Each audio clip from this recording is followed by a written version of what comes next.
to ask me something. Because sometimes you feel like you want to escape what you're living, and then you think, well, actually, the vast majority of my life is really enjoyable. There are certain elements that get to you, which you have to do on a daily basis. So you blame. Sometimes I feel like I'm blaming others or blaming situations for the way that I feel. Okay. So actually, it's more taking that back and thinking it's my perception on how I feel about it. Was actually, I don't have to live this reality. I kind of move away from that, and that makes me feel 1,000 times lighter. Good. So recently I've been feeling like I really want to travel again, but I kept saying to myself, you're just trying to escape your reality, but I've lived abroad and I really enjoyed that, so is that what I want to do again, or am I trying to escape these things in my daily life that are trying to what feels like get me? And so I feel a bit more like I'm fighting an internal war, which is then... A war with yourself. In that language you think, well, that's really quite violent. And quite aggressive. Why do I feel like it's a war when actually on a daily basis I'm normally quite happy? But you're saying,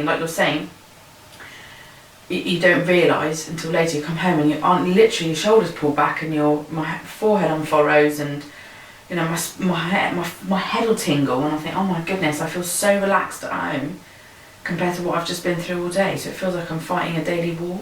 And it's not surprising that you wouldn't want to get up and go for another day when it feels like war.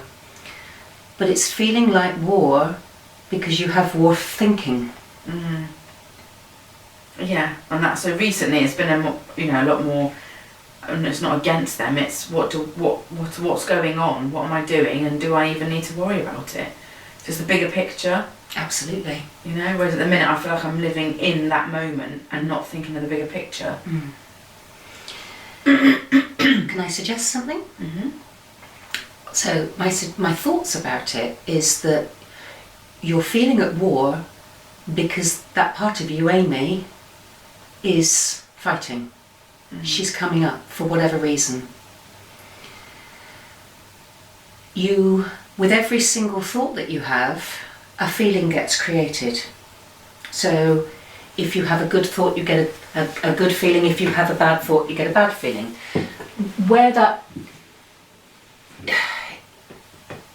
The difficulty, should I say, that us interpreting our body and the barometer of thought that it is that we've only got limited feelings.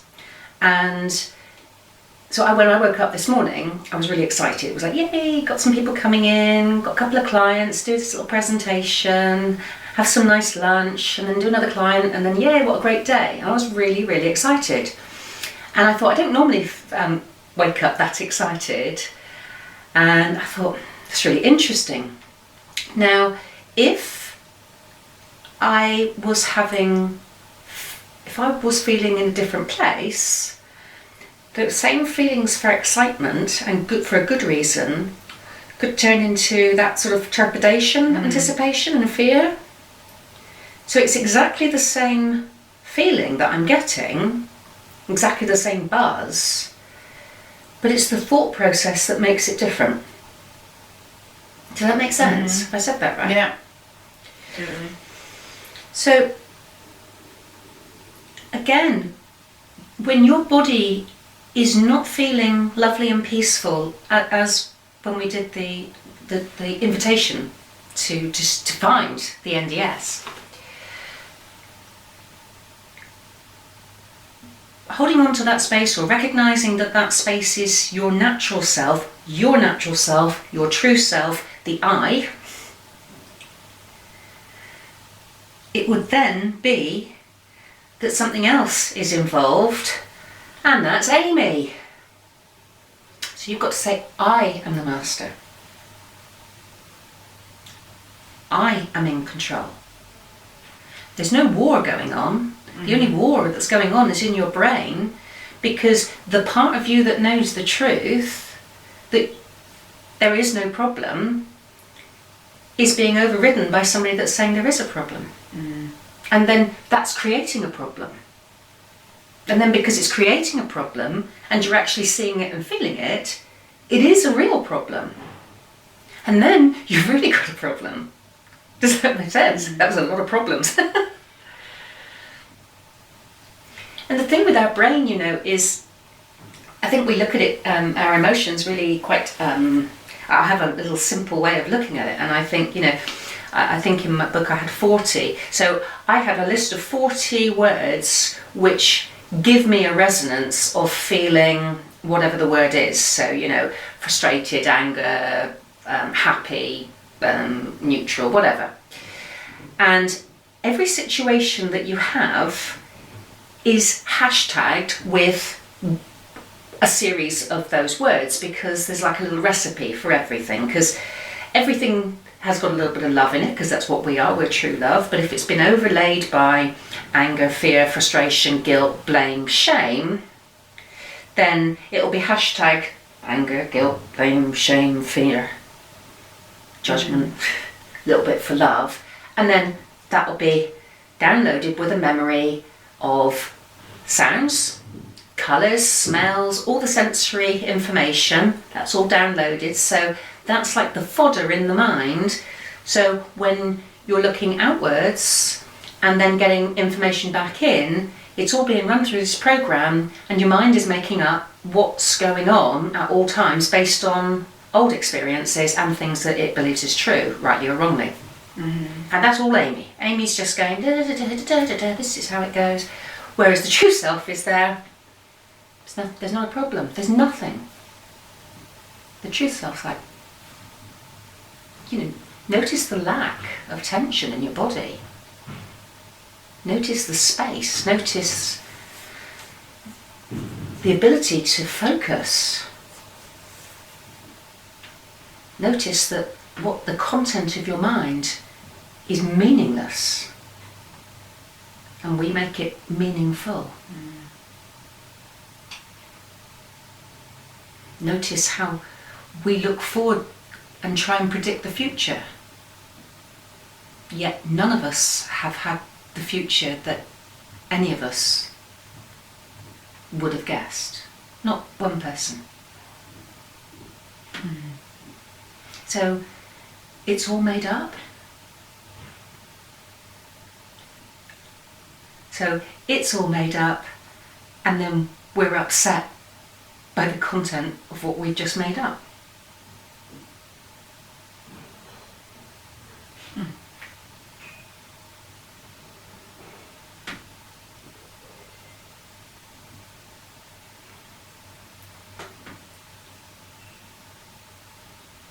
Yeah? It's like, it's almost funny. Yeah. Because like I said, irrelevant. Becomes almost irrelevant. Wow, okay. Did you look for a solution to solve it, to make it go away? Yes, and you spend so much time and money because you think there's a problem. And that, you know, it'll make you, there's another program that I called do this to feel better, do that to feel better. So Amy's also in control of that, so she'll be going, oh, go and try this, go and try that, go and try this, go and try that. Some of it's healthy, a lot of it isn't.